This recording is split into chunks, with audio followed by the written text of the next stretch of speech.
Oh, welcome into the Russ Joy Show. I'm Russ Joy. You figured that out because you're smart. It's also the name of the show. Hello, greetings, good morning, top of the morning to each and every one of you. It is a wonderful Wednesday here on the Russ Joy Show. The comments are already on fire because clearly many people, they watched the Press Row Show last night and they saw what many people saw. They heard what many people heard. They had to experience Anthony Sanfilippo and what he said on the show. Almost got us canceled. He came so close. They always said it was going to be me, but I'm not the one. I'm not that guy. If you have no idea what I'm talking about, I would encourage many of you to go back and check out last night's episode of the Press Row Show. But welcome in, friends. We have so much to get to today, an incredible amount of things to get to. The NFL is in a tizzy about outlawing the Tush Push.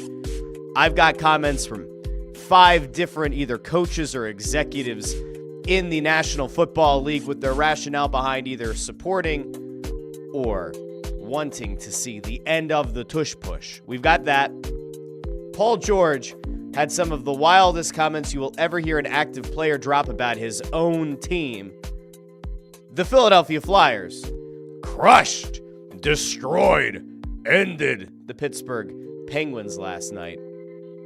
Oh, and we're going to have to pour one out for somebody that many of you know has been one of my all-time favorite Eagles and somebody who definitely hasn't been grifting for money for many years. Jason Peters has decided to hang up those cleats after 19 years at age 43. So we're going to give a little dedication today to Jason Peters. But I want to welcome everybody in now. Hopefully, at this point, everybody's in a good spot. I already checked the comments to make sure that the audio isn't totally screwed up. I have no idea what happened at the end of last episode.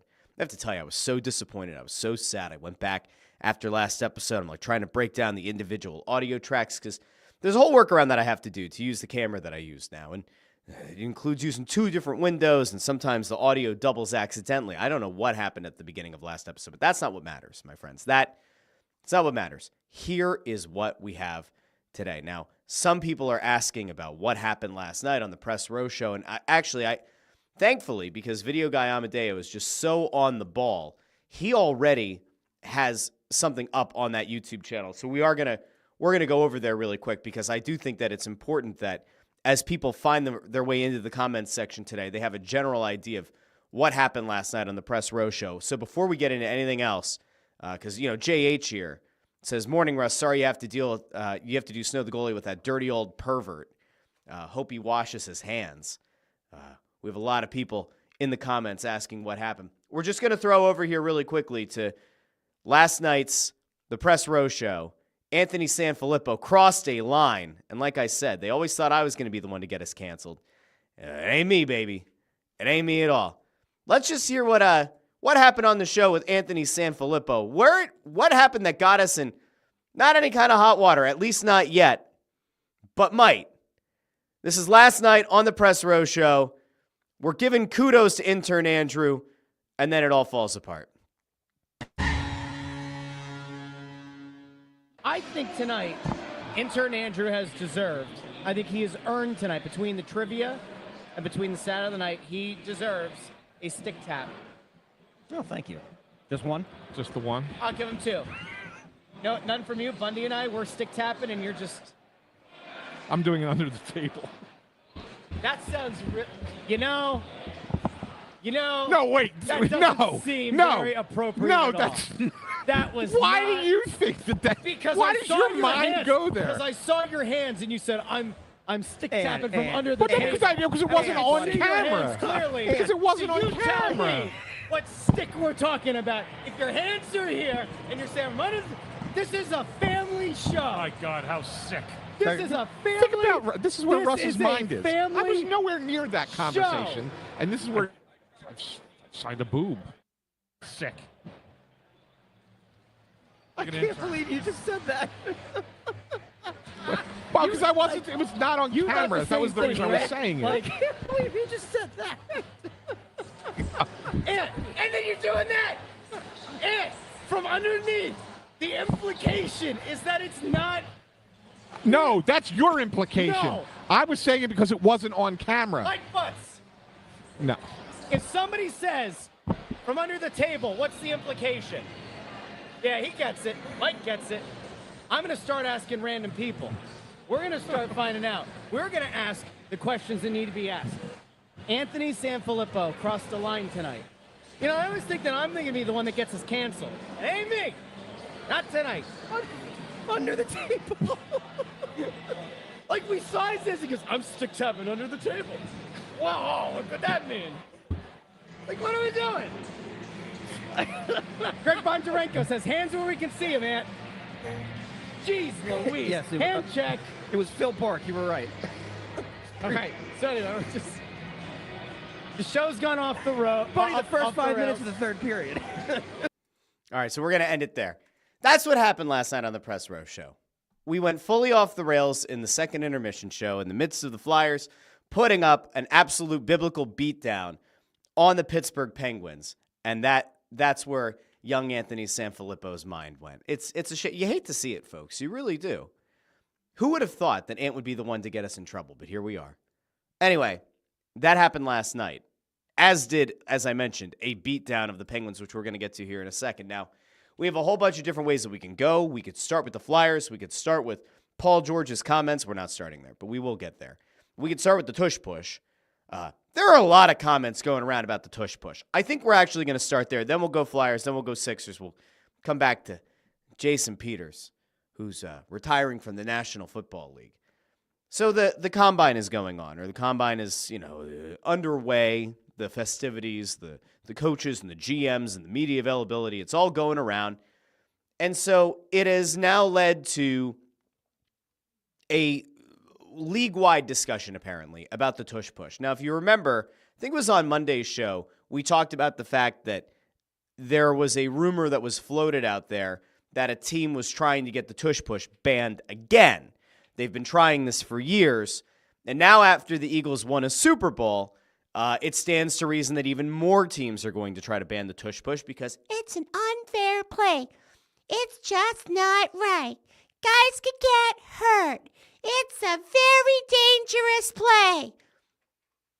You hurt my feelings. Oh, it's 4th and 1. Oh, the Eagles, what are they going to do? They're going to line up. They're going to push on the Tush. Saquon Barkley, who can squat like 600 pounds, is going to push on Jalen Hurts, who can squat 650. It's just not fair, is it? It's just so wrong. How could they let it happen? It's only a play that could be run by the Eagles. There is no one else in the league allowed to run the Tush Push. The Packers certainly never tried it. The Buffalo Bills certainly never tried it 55 times in 3 years. Including in the AFC Championship game where it didn't work out. Oh, it's so unfair. They'll take our Tush Push, but they'll never take our freedom. Okay. So it's an absolute disaster class going on at the Combine because GMs and coaches have now started to speak out against the Tush Push, as I now see the fallout and the spit all over everything. Scottish accents in the morning. Maybe a little bit too early for that. But these people are going after. What do you mean, these people? What do you mean, these people? They're going after the Tush Push. And so there have been people going after it. And it really all started with the Packers. So a couple days ago, the rumor comes out, oh, well, what's happening today is that there is a team trying to ban the Tush Push, but it was an anonymous team. And then later in the day, it was discovered that it was, in fact, the Green Bay Packers, the same Green Bay Packers who lost in Brazil to this team, the same Green Bay Packers that lost in the wild card round of the playoffs to this team. We're going to first throw it over to the Packers president, Mark Murphy, who wants the Tush Push banned. He's very, very upset. And so we're going to throw this over. I want you to see the comments as I read them aloud. We're going back to Keystone testing here. Standardized test. Please read the instructions on page 12 silently as I read them aloud. Mark Murphy, president of the Green Bay Packers. He was asked, what are your thoughts on the brotherly shove or the tush push. It seems like the Eagles have perfected it. Mark Murphy says, I'm not a fan of this play. There is no skill involved, and it is almost an automatic first down on plays of a yard or less. The series of plays with the Commanders jumping off sides in the NFC Championship game to try to stop the play was ridiculous. The referee even threatened to give the Eagles an automatic touchdown if the Commanders did not stop it. I would like to see the league prohibit pushing or aiding the runner, quarterback, on this play. There used to be a rule prohibiting this, but it is no longer enforced because I believe it was thought to be too hard for the officials to see. The play is bad for the game, and we should go back to prohibiting the push of the runner. This would bring back the traditional QB sneak. That worked pretty well for Bart Starr and the Packers in the Ice Bowl. And to Mark Murphy, who was so bold to put that on record, I have one thing to say. Shut up, bitch!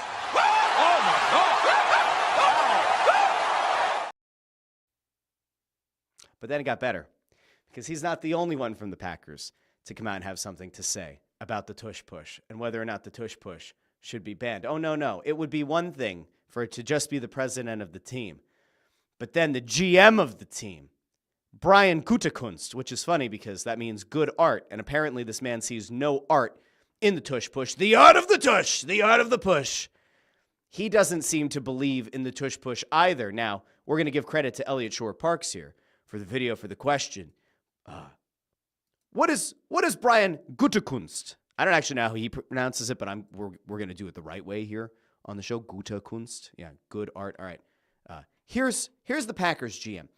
Maybe he had something different to say about the tush push. Tush push. And explain why. Yeah, I'm aware of it. We really haven't had very many discussions about it. I'm sure we will over the next few weeks as we head into the owners' meetings. But so I'm aware that we did, but really haven't had many discussions about it. What are your thoughts on the play? Sorry. What are your thoughts on the play? I know we're not very successful against it. I know that. But to be honest with you, I have not put much thought into it. It's been around for a while. We've used it in different fashions with our tight end. Again, I think there'll be a lot of discussions about it. I got to kind of look at some of the information as far as injury rates, things like that to see. But we'll see. The injury rates discussion, that we kind of had to know that was going to come back around. The injury rates discussion is going to be probably the main point made by multiple coaches or GMs or whomever else, because he's not the only one to talk about it. Now, it's hysterical to me that the president of the team, of the Packers, goes out of his way to kind of lament the fact that, it's just not fair. This is a rule that should have been enforced. This is unfair to the rest of the league. So we have those people whining, crying, complaining. Fine. But then this dude says, we haven't had many conversations about it. No, I'm aware that we're trying to get it banned, but I'm not totally positive. Yeah, we'll have conversations around the owners' meeting, but I can't really speak in a lot of detail about that. Okay, so we're going to allow him, we're going to show him a little bit of grace because he did say, I know that we're not very good at running it. So if you're going to go out of your way and you're going to do the right thing and kind of admit that you stink at it, we're going to allow it. But now let's go down to the NFC South, where Kellen Moore just went and took a job with the Saints. We're obviously not going to hear Kellen Moore complain about the tush push. But let's go over to Falcons head coach Raheem Morris, who apparently also thinks that the tush push is bad for the NFL. This should have been illegal 3 years ago. No. Wow. The tush push play, I was never been a big fan. There's just no other play in our game where you can absolutely get behind somebody and push them, pull them off, do anything. Shut up, bitch!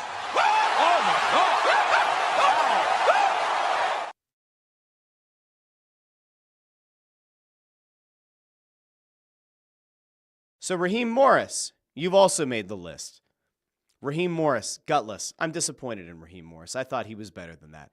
Apparently he's not. It kept getting worse, though, because there's one more who I think is the ultimate hypocrite in this. Legitimately, I think is an absolute 100% stone-cold lead pipe fraud and grifter when it comes to the tush push. And that's none other than Sean McDermott. Keep in mind, the Bills have tried to run the tush push a considerable number of times. I believe it's 55 times in the last 3 years. And again, they tried it in the AFC Championship game. Now, this is a guy who got a lot of the cutting of his teeth here in Philadelphia, a guy who remains loyal to Andy Reid, but apparently not to the team that gave him his real start in this league. No. Sean McDermott, head coach of the Buffalo Bills. What's he got to say about the tush push? To me, there's always been an injury risk with that play, and I've. So there it is. That's the second person now you've heard talk about injury rate. Second person. All right, we'll continue. Expressed that opinion for the last couple of years or so when it really started to come into play the way it's being used, especially a year ago. So I just feel like players' safety and the health and safety of our players has to be at the top of our game, which it is. It's just that play to me has always been the way that the techniques that are used with that play to me have been potentially contrary to the health and safety of the players. And so, again, you have to go back, though, in fairness to the injury data on the play. But I just think the optics of it, I'm not in love with. Hey, Sean McDermott, real simple question, fella. You Bill Burr lookalike. Can you just really quickly let me know if the tush push is so bad, if the tush push is so bad for football, if the tush push is such a bad thing in terms of player safety, player health, then why does your team continue to try to run it? Why did your team try to run the tush push in the AFC Championship game and fail? I mean, let's be real. Failed. Josh Allen's a big boy. Couldn't get it done in the AFC Championship game. Why are you trying to run the play if you're so worried about player safety and player health? If it had worked, if that play had worked in the AFC Championship game, you had gone on to the Super Bowl or maybe even won the Super Bowl and found success with the tush push. Would Sean McDermott be up on the stage? Would he be decrying the play? Would he be saying that the play should be banned from the league? We have to look at player safety. We have to look at player health data. We gotta make sure that nobody's getting hurt on the tush push. Yeah, because in the grand scheme of things, in the National Football League, where there's big hits, and there are all kinds of issues around CTE and everything. Yeah, well, it's the tush push. The tush push is really the thing that's gonna, end careers early. Now, let me tell you something. My name is Sean McDermott, and I am a hypocrite, and I believe that the NFL should ban the tush push because it didn't work for my team. Josh Allen couldn't get it done, and so we need to ban it from the league. Yes, we do. It's an absolute shame and a travesty to our league that they allow this play to continue. Shut up, bitch.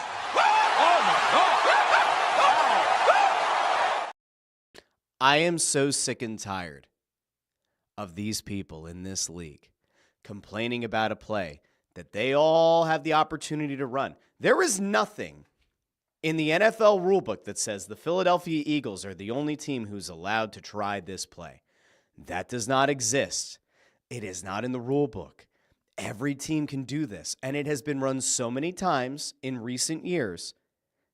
There has been plenty of film to show how you could run it effectively. Just because you can't run a play quite as well doesn't mean you ban it from the league. We are going to go to a positive person, though. There's a positive Paulie out there. Thank goodness there's somebody with integrity in this league, and it's not even somebody who works for the Philadelphia Eagles right now. Now, this guy did work for the Eagles at one point, but Todd Bowles, who thought Todd Bowles was going to be the voice of reason? We're going to go back to the NFC South. We had Raheem Morris sounding like a gutless coward. Now we're going to go over to Todd Bowles. Todd Bowles knows, Baker Mayfield, probably not going to be great at running the play. The Bucs might not have that as their short yardage option of choice. But let's hear. Todd Bowles, do you think that the tush push needs to be kicked out of the league? You've been around for a long time. You get it, Todd Bowles. You're a respected head coach in the National Football League. What say you, good sir? I think it's a rugby element, but at the same time, when a team gets something that they're good at, you got to learn how to stop it. I don't think the first thing you can do is try to take it out of the ball game, or that takes away the creativity of everybody trying to do everything else. So you got to learn how to stop it. Until we learn how to stop it, I mean, they're going to continue. If it's not broke, don't fix it. And there it is. Todd Bowles saying the same thing that people in this city have been saying for a long time. Probably the same thing that's been said by Jeffrey Lurie, Howie Roseman, Nick Sirianni, all the players, anybody who has a voice within the Eagles organization. Stop it. We run the play. You have film. You could see and try to strategize and figure out ways to stop it. So stop it. Give it a go. Figure it out. Put together a strategy. Figure out a way to stop the tush push. Just because one team is exceptional at doing it doesn't mean you kick it out, you outlaw it from the game. Todd Bowles, you know what? You get claps. Going back to the beginning of the episode, you get stick taps on the desk. Todd Bowles. We stand with Todd Bowles. Remind me next season, if the Bucs have a poor start to their season, we are going to support Todd Bowles here on the Russ Joy Show and in the comments, okay? Absolute mess, my friends. Absolute mess. There's part of me that finds it incredibly disgraceful that that's where the league is going. They're so much better at it, so we can't have that anymore. We can't have the play. The play is just upsetting. It's not right. It's just not okay. It's so upsetting. JH over on YouTube says Wisconsin is the reason America can't have nice things. Greg Bondarenko, did the teams know they can perform the tush push too? They can work on it and make it work for them too. Correct. Raymond Supper notes, really your focus at the combine is supposed to be evaluation of the upcoming draft class. I mean, now in fairness, this question has just been getting around. And listen, if you're Elliott Shore-Parks and you're looking for the sound bites and you're looking for things that are going to resonate with your audience, and you know that the Eagles have the last pick in the first round of the draft, people aren't quite as hyped for the draft because you're coming off a Super Bowl high. I don't blame him for asking the question, and my assumption here is that he is probably often the one asking the question. So that's notable. But yeah, it is kind of funny.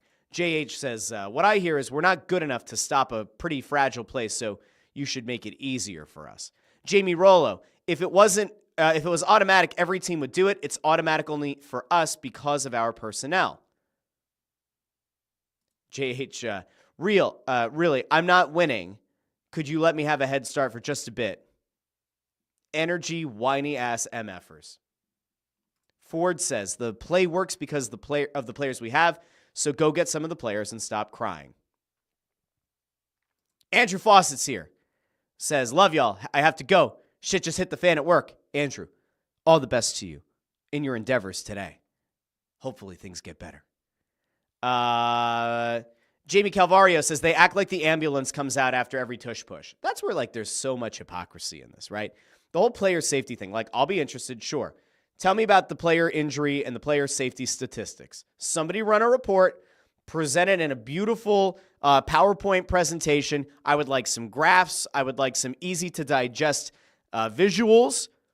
Make the case why the tush push needs to be outlawed. Go ahead. Give me that. Chris Freed says the traditional QB sneak is fine. We can live without the tush push. Probably. But if you have this extra element to your game and you can use it and people can't stop it, you keep running it until they tell you you can't do it anymore. JH says that Lurie should have that shut up bitch on soundboard as he brings into the owners meeting since he's going to have to use it so often. Ford says if the Bills or Ravens don't get past the Chiefs next season, it's 100% inexcusable. I said to you guys, I really thought that the Ravens had the chance in the AFC. I thought the Ravens had the best chance of getting past the Chiefs. That Bills team is fraudulent. I don't know what else to tell you. But again, Sean McDermott is an absolute hypocrite because they try the play and it doesn't work for them as well, but they try the play. So you can't keep trying the play and then say, oh, player safety. I'm so worried about my players. Jamie here with a good point as well. There's an injury risk with every play. Correct. That's what I don't get. Ford with a good point. Are you in love with the optics of a wide receiver getting smoked by a defensive back as he runs across the middle? That's the whole thing. That's the whole thing about it that drives me nuts, is there are so many more violent plays in the NFL than the tush push. And yet, they're going to try to use that. They're going to try to manipulate and use that as a way to try to get it outlawed. Oh, player safety. Yeah, player safety. Allison caught the reference earlier. This voice when you're Sean McDermott. My name is Matt Foley. I am 35 years old. I am divorced, and I live in a van down by the river. You got it. Allison, very well. Very well done. I don't know what JH was thinking, though. Charlie Kelly. Hold on, let me think. You have to go back to It's Always Sunny. Hi there, Charlie Kelly here from Patty's Pub, home of the original Kitten Mittens. Meow. Is your cat fat, skinny, or in between? That's actually not very good. I used to do a good Charlie Kelly. I had to pull that out of the wazoo here. We'll come back to that another day. Jim Cochran asks, remember when the NFL offseason was filled with draft predictions and analysis? That was a lot more fun than listening to coaches and players bitch about a 4th and 1 play. I agree. 100%. Bus Campers is here, by the way. Dropping an LOL. Nico is here. Fly, Flyers, fly. We're going to get to them in a second. Okay. Chris Freed with a good question here. So the Russ Joy Media empire is expanding to include a baseball podcast. If you missed the news, my friends, Anthony Sanfilippo, Bob Wankel, Big Bet Bob, who have been doing the Crossed Up podcast, now that they work for 2 separate companies, I am the Statue of Liberty. Let's see. Hold on, I got this. And hold on, I got this. Give me your tired, your poor, your huddled masses yearning to breathe free. If there is a baseball podcast looking for a new home, Joy Media shall welcome it with open arms. Yeah, so the guys who have been behind Crossed Up are now launching a new baseball podcast under the Joy Media umbrella. It's going to be called Fightin' Words. So they're going to have that show rolling out in the next couple of weeks. So if you're a Phillies fan, you get Ant, you get Bob breaking down the Phillies. I don't listen to many Phillies podcasts, so I can't say definitively that it is the only Phillies podcast. I can't tell you that it is the very best Phillies podcast in the world. I can tell you that it is definitely the best Phillies podcast that I listen to. Those guys have both been plugged in. They've both covered the team. They covered the team on different levels now, but very good baseball analysis. Not as much of the hilarity as you might find here or on Snow the Goalie, but it's like, you want baseball, you want to have shop talked at you, that'll be it. So maybe at some point I'll even bring them onto this show. They can plug their show, but it's going to be called Fightin' Words. It's going to be in a different podcast feed, so if you listen to Crossed Up, I think they have another episode or 2 that they're going to do over there, and then they're going to make the jump. So that's a little bit of good news for your Phillies coverage. And again, you're part of the Joy Media expanded universe. If you subscribe to the Joy Media YouTube channel, I mean, in fairness, this is where you can go to get everything as it happens live between this show and Snow the Goalie, Press Row Show, It's Just Wrestling, and now that. So it's just, that's kind of like your one-stop shop. If you want to subscribe to that, in addition to, I think they're going to put out their own YouTube channel at some point. I don't know if it'll be right away, but you can go subscribe to the Joy Media account, and then you won't miss an episode of the Phillies show either. So a lot going on around here. I'm just saying, lots of good things are happening around here.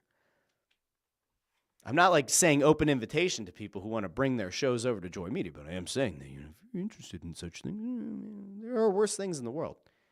It's a good place to be. Anyway, Jim Cochran says Lady Liberty has a deeper voice than I expected and a weird New England accent. Yeah, don't focus in on that. It's okay. Now, I do want to hit one Eagles point here before we head over to the Flyers, and that's this perceived pursuit of Myles Garrett that apparently a lot of people, I mean, listen, I know the WIP was like really going after this leading up to the Super Bowl. They had the funny clip of like where they were yelling to Myles Garrett about coming to Philly. Remember, not a free agent. He will have to be traded by the Browns. But there was an interesting update yesterday because Jeremy Fowler of ESPN had something very, very interesting to say about the potential pursuit of Myles Garrett by the Philadelphia Eagles. And like Fowler's usually pretty good with this stuff. And so he's not saying it's a guarantee because, again, it's not a free agency thing. It's a trade. that would have to be executed. And the Browns really don't want to trade him, but there are teams checking in. Let's go check in with Jeremy Fowler really quick. Because again, there is that thought that Josh Sweat probably leaves in free agency. So can the Eagles figure out a way to replace him? And listen, we love Josh Sweat. We appreciate everything that he did and gave. And I'd like to see him come back. But if he's going to go make bank, good on him. You could certainly do worse than bringing in Myles Garrett. Let's go over to Jeremy Fowler here really quick. Bit of a market here with a couple teams. Okay, and then tell me why I should be thinking about Myles Garrett on the Eagles. So way early, I'm connecting some dots here, admittedly, but this is a conversation that some people in the league have had, that the Philadelphia Eagles, one of the most aggressive, if not the most aggressive teams on the trade market, will be looking for a pass rusher. Josh Sweat, the Super Bowl likely or close MVP, could be out. The expectation is that he will sign elsewhere, so they're going to have a need there. Myles Garrett, they would not want to see him go to the Washington Commanders, for example. If that was to gain traction, Howie Roseman would likely step in, try to make a deal that is too hard for the Cleveland Browns to refuse. Keep it in mind here, the Browns are hard. Okay, so that's a really interesting note, too, that it's not just that it's the Eagles have interest in Myles Garrett, but interest by the Commanders could end up ratcheting this thing up.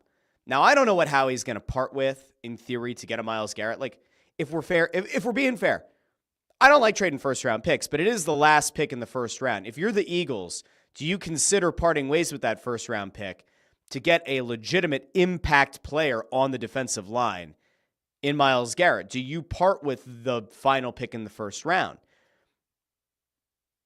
I would say that's a non-zero chance. Myles Garrett would get you a hell of an impact on that line, would be yet another level that you could take this defense to. Imagine Vic Fangio has to be salivating at the idea of having Myles Garrett on that defense. As you're trying to replenish and you're trying to kind of build for the future, you could certainly do a lot worse than parting ways with that pick to bring Myles Garrett into Philadelphia. We're going to finish up here because this is the big caveat in the whole thing. Again, it's not free agency. It'd have to be through a trade. No. They're still telling teams they have no interest in trading Myles Garrett. If he were to become available, several teams will be in that. Maybe the Eagles will be one. So there you go. Like that's the big takeaway. Cleveland has no incentive right now to even explore the possibility of getting rid of Myles Garrett. But if they do, there are going to be a lot of teams. Now that price might end up becoming exorbitant, and it might end up becoming something that just like makes no sense for the Eagles to get involved with. But it is very, very interesting to think about what it could look like. Myles Garrett in Philadelphia. Landros here. Big fan of the idea. Garrett to Philly would be fantastic. I don't know why Jersey said alien, but I don't know. Is Myles Garrett an alien? Who's an alien? Landros, too, says Garrett or Carter. Who do you double? That, I think, is ultimately like why you consider making a move like that, even if it does cost you draft capital. One of the things that you're going to see teams try to account for even more is double teaming Jalen Carter going forward, because Aaron Donald essentially said that Carter is his heir apparent. He's going to be the guy who's going to be the most disruptive interior lineman in the National Football League. If you want to have your protection to prevent that double team, then you need to have a dude like Myles Garrett causing mayhem. I don't know. Just saying. Seth Pamilia says, to those worried about his age, are they really concerned about an aging player if the Eagles win the next Super Bowl or maybe the next 2 Super Bowls? Ooh. If you get 1 or 2 more, it was worth it. Yeah, I mean, that's the thing. You don't necessarily have to give him some ridiculous contract.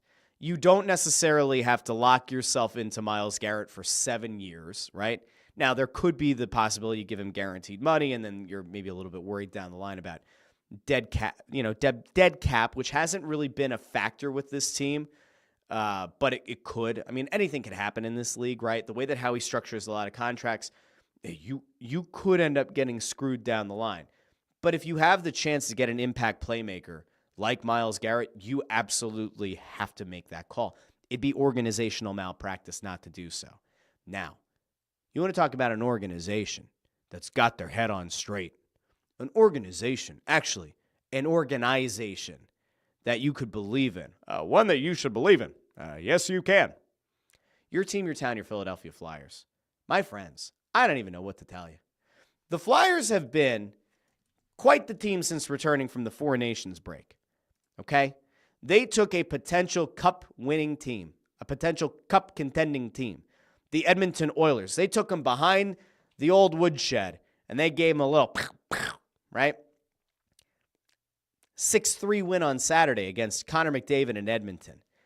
And then they hosted a woeful, dreadful, absolutely uninspired Pittsburgh Penguins team. And they curb stomped them on Tuesday night, 6-1 at home. It was a drubbing. And the wildest part of the game, 10 points came from the line featuring Noah Cates, Tyson Forster, and Bobby Brink. Now listen, we got to be real here. That line prior to the Four Nations break was probably the Flyers' best and most productive line. And coming out of Four Nations, they haven't missed a step.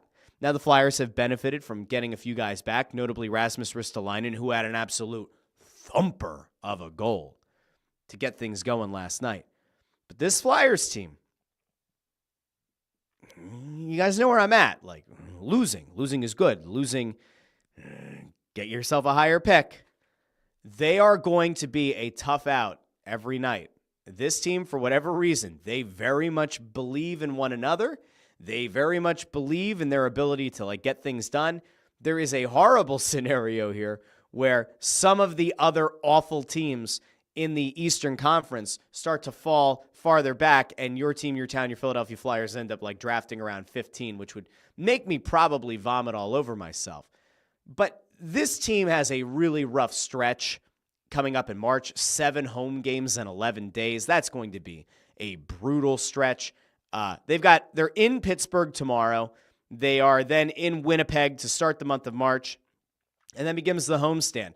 Home against Calgary, home against Winnipeg, home against Seattle, home against the Devils, home against the Senators, home against the Lightning, home against the Hurricanes. Then it gets even worse. At Tampa Bay, at Washington, at Dallas. They get a little bit of a breather at Chicago. Then they're at Toronto. A little bit of a breather. Home against the Canadiens, home against Buffalo, home against Nashville. Then they're back on the road against the Canadiens. At the Rangers, home against the Islanders, at the Senators, home against the Blue Jackets, at the Sabres to finish up the season. There's a real brutal stretch in there. Now, if somehow this Flyers team ends up winning half of those games, oh boy, it's going to be a very interesting scenario. Now, in fairness, I think that ultimately, and Zach O asks the question, are we still selling LMAO? Yeah, they're still going to sell, and I fully expect to see Scott Lawton dealt. I would be shocked if Scott Lawton is here after the trade deadline. I don't think they're going to sell Risto. I really don't. I said last night on the Press Row Show, I would, if it were me, my gut tells me, and my gut is shrinking a little bit. Russ is losing weight, doing a good job, taking care of himself. My gut right now tells me that if there were a defenseman traded in the next 12 months, I would say it's more likely the Flyers trade Cam York than Rasmus Ristolainen. I firmly believe that the Flyers will be a playoff team next year.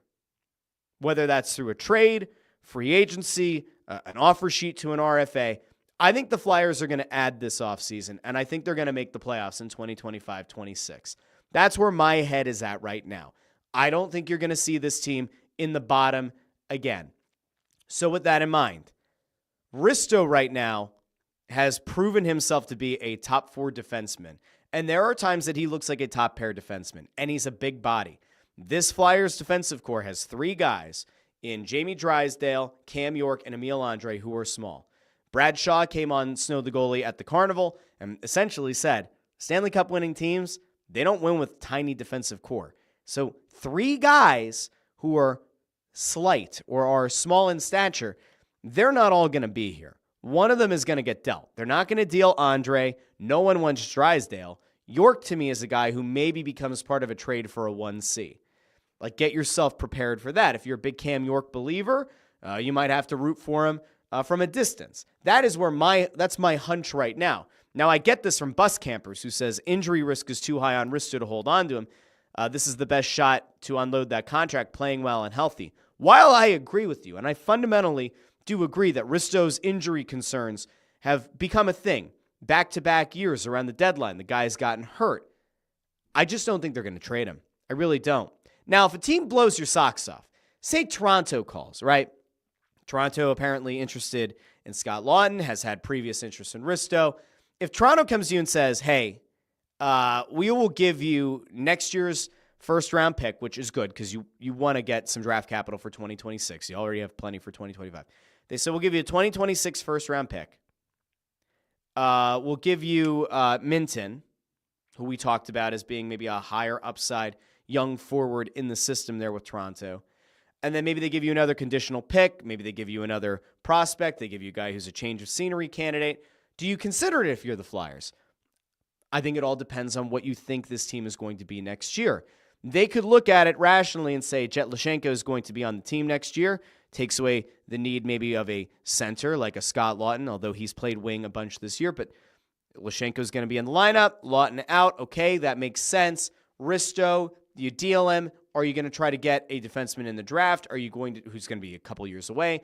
Are you going to try to go out and get a defenseman in free agency? Is there a guy that's going to be available in a trade that you think is going to be more reliable, perhaps younger than Risto, that you want to, get things going on? I don't know. I really just don't see them trading him. Now, I could be wrong. It's entirely possible that somebody really... the only way I think they trade Risto is if they get their socks blown off. And that, to me, isn't like one first-round pick. I think Risto at this point, right-handed defenseman, big dude. We always hear about, Risto's built for the playoffs. He's never seen them, but he's built for the playoffs. I don't see them making a move right now. If they do, I don't know. Then we'll have to see what the return is. Like, if they trade Risto, I'm not going to come on the show and cry. I'll say, all right, we'll have to look at what the return is. And if it's a really good return, if it's a 2026 first-round pick plus something else, all right, cool. Fine. We'll see. I'm going to go over here because there are more things over in the comments about Risto and about some of the other things. Chris Reed says, fool's gold is what the Flyers are right now. I think it's fine for them to go. I don't like them beating Pittsburgh in regulation because I call it a 4-point game, right? If you look at the standings right now and if you look at where the draft lottery is, which we're going to do really quick, we're going to take a look at it. Pretty much every episode from now until the end of the year, we need to have that update about where the Philadelphia Flyers are. So if you look at this, right, Flyers, 59 games played, 59 points. Pittsburgh, by virtue of losing in regulation last night, 60 games played, 55 points, right? So you're at 59 and 55. Now, if that game had gone the other way, Pittsburgh would be sitting at 57. The Flyers would be sitting at 57. You'd be tied. You'd also have a game in hand on Pittsburgh that maybe you lose. This is a mess. Like right in here, let's see. Can I highlight it? No, it's not going to let me highlight from where I want to. Oh, yeah, well, there we go. If you look at this from Seattle through, let's say, Montreal at 11, right? You're looking at a gap of 5 points. 5 points between 8 teams. Now, while I'm psychotic, and there's part of me that says, oh, but look at the difference in the percentage of getting the number 1 overall pick. All right, I understand that it is very unlikely that even from the number 5 spot, you're going to jump up to the number 1 pick. But what I do look at is you don't want to get jumped, right? The draft lottery is for the top 2 spots in the draft. If you finish at number 5, where Pittsburgh is right now, and somehow you get jumped by 2 teams, the lowest you could pick is number 7, right? If you were to somehow fall to 4, the farthest you could end up getting jumped down to is number 6. If you're the Flyers and you end up here, let's say 11, in theory, you could get jumped and you could end up picking at 13. I don't want that. If you're the Flyers, you cannot want that. You should not want that, right? Now, we have had people on Snow the Goalie, including Adam Kimmelman, who's a very respected guy, does a lot of the research around the prospects and around the draft, said it's a 3-player draft. There's a 4th player who's kind of on the cusp, but maybe slightly down a tier, and then 5 through, let's say, 18 are all about the same quality player, which on one hand, you say, all right, good. Even if that's true, I would rather give my scouting department the opportunity to say, all right, here's our really strong recommendation, right? And have pretty much their choice of whoever is in that 5 to 18 group picking at number 5. or if you pick at number 7, they still feel very good about the player, instead of being like, oh, the Flyers are picking at 13 again, and like whoever was left just kind of fell to them, and let's hope that they got the diamond in the rough. That's where I'm at. Now, you can't tell hockey players to go out and lose. You can't tell Torts to go out and lose. But as I've been saying for a long time here, my friends, lower the ceiling, lower the floor. The only thing that the Flyers can do to maybe affect where they end up in that draft lottery standing is potentially trading a Scott Laughton. Does it lower the ceiling and lower the floor enough for it to matter? I would still argue that yes, it does. If it takes you away from being in that 11-12 mix and it gets you up closer to that 5-6 spot in the draft, yeah, it's worth it. If you traded Risto, you would pretty much guarantee yourself being in that top 5 in the draft. You would essentially guarantee it. I think if they dealt Risto, it would have a Walker-sized cascading effect. I think it would be an absolute disaster for this team. I wouldn't exactly recommend it, and I don't think that ultimately it's a great idea. But if they wanted to do it to try to bottom out this one last time, because again, I think they're going to make the playoffs next year, or they're going to try, that would be the thing to do. Unless Risto gets hurt. Now listen, if Risto were to get injured, not significantly, but like get injured, minor injury, and you're the Flyers and you say, all right, he shouldn't be playing. Shouldn't be playing. Maybe Risto sits for a few games. Maybe you get a few of your guys. You just, I don't know, Mishkov, he's looking tired again. We're just going to pull him out of the lineup. They're not going to do that. But like in theory, if they did, they'd get themselves in better shape. Now, I don't know. James Grasso over on YouTube says they are picking 15th. Stop it. You know what? I actually meant to do this. Let's do this. This is also going to be part of the show here for the next month or so. Let's just run. We'll simulate the lottery. Now, last night on the Press Row Show, I did this. Pittsburgh jumped up to number 1, and the Flyers fell from 7 to 8. Right now, the Flyers are sitting at number 8. All right, let's sim the lottery. Anaheim moves up to number 1. The Flyers stay at number 8. Would I be okay with the Flyers drafting at number 8? Yeah. Not ideal, but I would still be okay with it. I'd rather them be closer to 5.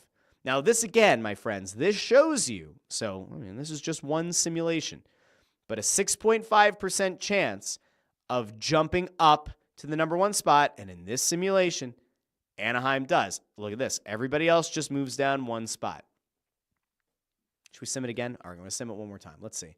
Nashville moves up 2 spots. The Islanders move up 7 spots. This is your chaos zone, right? This is the thing that I'm always talking about. Because of the lottery taking place for the top 2 spots in the draft, San Jose and Chicago, who are horrific, the worst 2 teams in hockey, the worst they could pick is 3rd and 4th, which, again, in a 3 or 4 player draft, would still have them in a very good spot, at least from the way that people kind of look at this draft. So, again, it's really, really important, at least from my perspective, that you do put yourself in position to be in a not great spot. Tony Louis says, don't worry, they'll go back to losing in March. That March schedule is brutal. Brutal! The tank will look a lot better in 3 weeks. Trust in the tank. We can get behind that. Zacho says, I'm happy with a 5 to 10 pick from what I'm seeing in mock drafts and available prospects so far. Lots of centers and D-men to choose from. I agree. Jamie Rollo says, as others have said, Risto is 30, has a history of injuries that is not going to improve with age, and is at max value. It's a no-brainer to trade him. Again, while I have long been in the same camp, I just don't think they're going to deal him. I really don't. But maybe they will. Now, last thing that I wanted to get to. Let me do the next to last thing. We'll probably go a little bit more Flyers heavy later this week. So, don't worry. There's going to be a lot. I think there's going to be some stuff to talk about. Before we get to the final Philadelphia-related thing, which is Paul George flaming his teammates, I think it's time that we pour one out here for a guy that, in fairness, he helped the Eagles win a Super Bowl. He didn't actually play in the Super Bowl, but he helped them that season. Jason Peters is hanging up the cleats. 9-time Pro Bowler, 2-time All-Pro, Super Bowl champion, didn't play in the game. Hall of Fame, all 2010s team, known as the bodyguard, absolute stud while he played in Philadelphia. For those of you who remember, and those of you who go back with me to the early Crossing broadcast days with Kyle Scott and Adam Lefkoe, you may remember the fact that I was kind of critical of young Jason Peters because he couldn't stay on the field. Like we would have a game where Jason Peters would start and he'd almost never finish the game, right? Jason Peters would be in and then he would somehow just magically end up out for 3 series. And like when he left the Eagles, I thought it was all over. And then he somehow kept playing in this league on and off for a few more years. Here's the one nice thing, so you can all feel happy for Jason Peters. After it was announced that he was going to retire, the Seahawks put out on Twitter, new update, and it's a LinkedIn post. We've hired Jason Peters as a veteran mentor in our front office. Now, I have no idea what veteran mentor in the front office means, but Jason Peters has already landed on his feet. He is working for the Seattle Seahawks as a veteran mentor. I have no clue what that means, but we do wish Jason Peters the very best. Good God. I just don't know what to make of that. What is a veteran mentor? So he's not a mentor to the young guys, he's a veteran to the older guys. Now listen, guys, if you want to make a few $1 million and not have to play full games, you go in, you tape up the ankle, you come out for a couple of drives, you tape up the ankle again. I don't know. I'm just throwing it out there. All right, now I do want to get to the last Philadelphia-based thing, and then we're gonna head out for today. The show actually went longer than I expected, but this is the beauty of doing the show. We're going to shout out Derek Bodner here over at PHLY for getting the video. It's very, very well shot video. I don't know if this is Derek or not, but it's a damn good looking video. Paul George, a couple nights ago, so this was Monday night, after the Sixers got embarrassed. And I mean full out embarrassed. Like I supported the Sixers through the process. I've said this before. Hollis Thompson, Vander Blue. Like I remember these days. Ish Smith, 2 second-round picks forced by a Colangelo. Oh, Jerry Colangelo. 2 seconds for Ish Smith. They need a point guard. The Sixers got embarrassed by the Bulls, 142-110 on Monday night. Tickets for the game were going for $3 on the secondary market. $3. Horrible. The Sixers went into halftime having given up 75 points to a team that entered that game at, I believe, 22-35 or 23-35. Like they're double-digit games under 500. 75 points allowed to that team in the first half. And don't worry, it didn't slow down much in the second half. They gave up 67 points in the second half. Paul George almost put on like the podcast P hat, right? And offered an honest assessment about his team. And I got to give the guy credit. He's not wrong, but holy shit, you don't hear this from an active player talking about his team. Paul George leveled. I mean, he leveled the team, but he also leveled with the fans about what he has seen in his first year as a Sixer and where this team is right now, especially since the All-Star break. Let's go over to Paul George. Paul, what do you have to say? When you guys came out of the break saying, hey, we still got a chance to make a play-in push, to have the first 3 out of the break go like this, I guess just how shocking, surprising, disappointing, whatever adjective you want to put on it. It's a good question. It's well set up. Putting him in a good position to give you a good soundbite. You could see based on the physical reaction, he knows that there's something he wants to say, but it might not come off well. He's calibrating. I mean, it's all of it, you know. We, regardless of who's playing, who's not playing, to have admirations or for this group to believe that we I think he meant aspirations, but that's okay. Can be not even, to get to the playoffs, but make a push towards it. I mean, we've shown no sign of a team that will compete, and we just don't have the habits of a champion or a playoff contending team would have.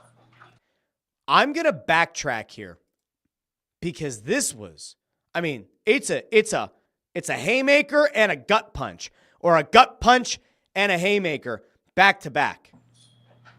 we just don't have, the habits of a champion or a playoff contending team would have.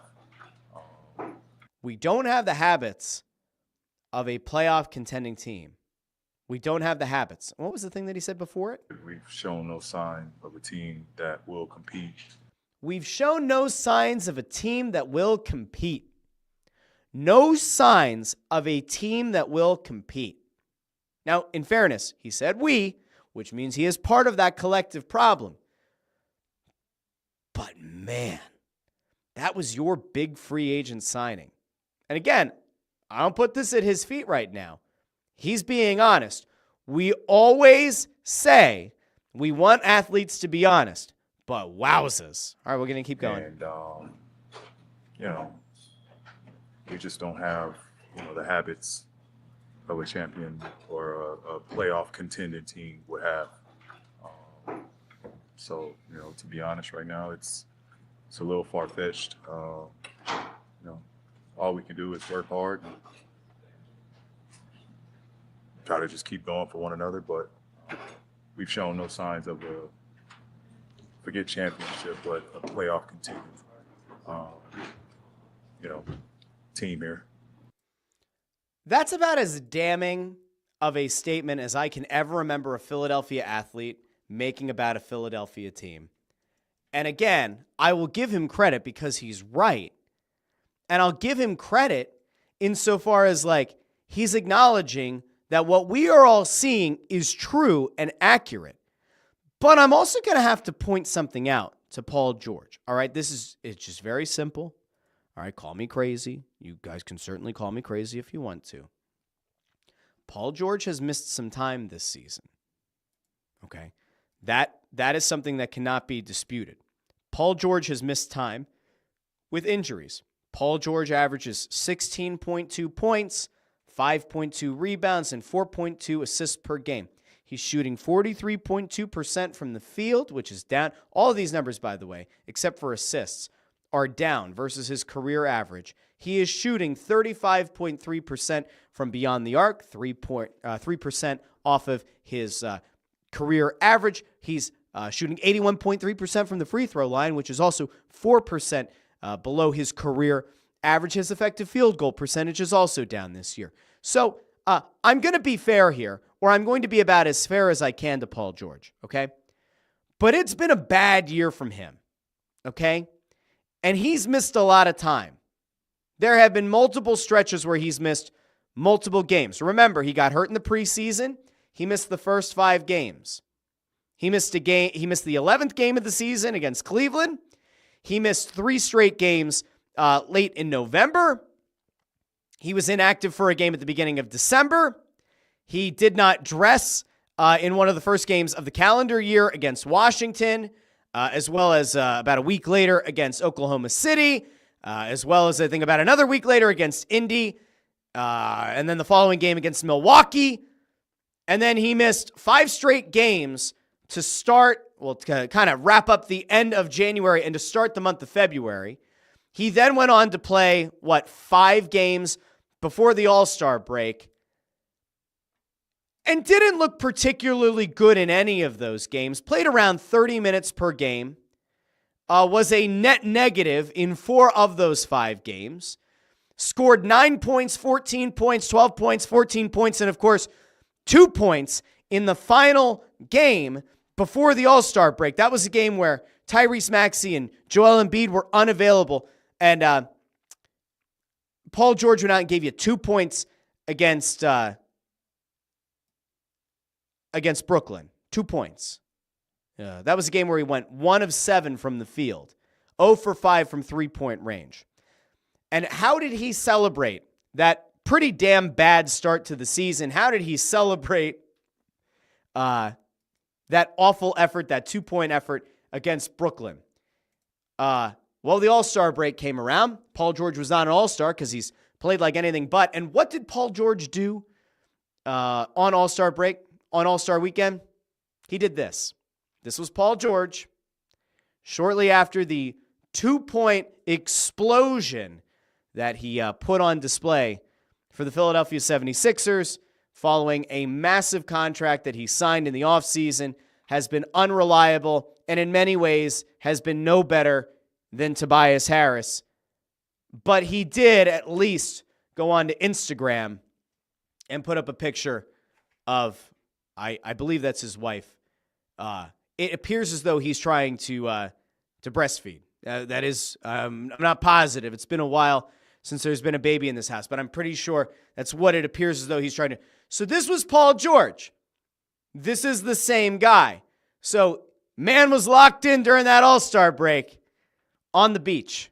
Now, in fairness, do I blame him? No. If I were him and I were in the midst of a terrible season, would I use my money and go enjoy the beach? Probably. Connor Allen points out he successfully drove down Broad during the NFC Championship celebration. Indeed, he did. You got Ford here. Ford here in all caps. He doesn't have the habits. He's at the bleeping beach. You can read the rest of that. Zach O says, basketball seems exhausting to follow. Glad to be a hockey guy. JH says, looks like Paul George went on vacation with a young lady looking for an autograph from Bundy. I've signed a boob. Now, I can't fault a guy for wanting to take a mental break and going to the beach with the lady in his life and having a nice time. So that's not what this is. But it is kind of hard to be that veteran leader on the team and say, we don't have the habits, we don't have this, we don't have that. And then the optics aren't great. They're certainly not great. Jim Cochran says, Paul George is an old injury-prone guy that's never actually won anything in his career. It was always going to go this way. I think that's probably accurate. I didn't see it going this poorly. And as I said many times, I thought the Eastern Conference was so bad the Sixers would figure out a way to get into that top 4, maybe top 6. It's dead and over. If I were the Sixers, I would do everything in my power to shut down Joel Embiid, which I think they're clearly trying to do. I would try to shut down Paul George. I believe that when this offseason rolls around, Paul George will be traded. I think that there will be a market for him because there are always teams looking to sell themselves on the idea of getting a star player. I imagine Paul George will play one single season in Philadelphia and will be dealt this offseason, and we will look back at this as being one of the weirdest failed signings in the history of the franchise. And as I said on Monday's show, the guy who should be running the show, the guy who should be deciding where to sell Paul George off to and try to build around Tyrese Maxey and Jared McCain and hopefully this top 6 pick that you end up getting in the draft and maybe Joel Embiid, that should not be Daryl Morey. I'll continue to pound that drum from now until the time he's fired. He should not be the guy to lead this team into another offseason. He's had his chance. He signed arguably the 2 worst contracts or 2 of the worst contracts in the league this past offseason. Gave Joel Embiid a 3-year extension that he didn't need to give him this past offseason. Gave that to him. And then we saw Joel Embiid's knee implode. Oh, and by the way, Paul George has been an abject failure for much of this season. He's had some spurts where he's looked pretty good. He's looked good as a two-way player. But for the most part, it's been an underwhelming at best season for Paul George. So, no, Daryl Morey doesn't get the opportunity again to try to figure this thing out. If Josh Harris is smart, and I do think that Josh Harris is a smart guy, at some point you have to look at what this team has been and say, yeah, this guy's never won anything as an executive. He's never won a championship. Time to cut bait, and I will continue to pound that drum. Bob Myers is out there. There is a past relationship between he and Josh Harris from when they were hiring down with the Commanders, and Bob Myers was used as a consultant. I'd move heaven and earth to bring in the guy who built the Warriors dynasty, to bring him in here and hopefully figure this thing out. The good news is, even if you're very down on the Sixers and if you're down on Embiid, here's the good news. Between Maxey and McCain and hopefully this top 6 pick, there is still hope that you'll be able to pivot out of this really rough stretch of Sixers basketball and still walk out of this thing with a good young core intact. And then maybe Joel Embiid comes back, is relatively healthy or is at 80%, is your third option, and maybe you do contend for a title. I don't know, but I'd be shocked, absolutely shocked, if Paul George is here next year. And on that, we're going to end the show for today. I will be back on Friday with the Russ Joy Show.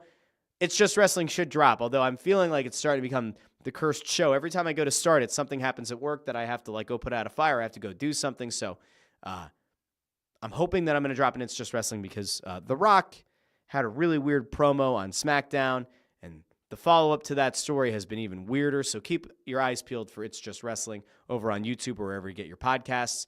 Snow the Goalie might have another episode drop this week. It'll probably be some stuff that we did earlier this week on the Four Nations.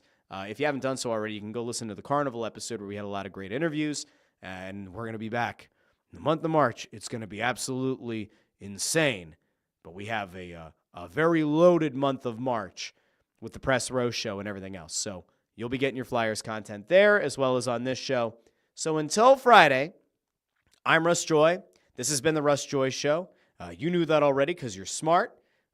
You knew my name because it's also the name of the show.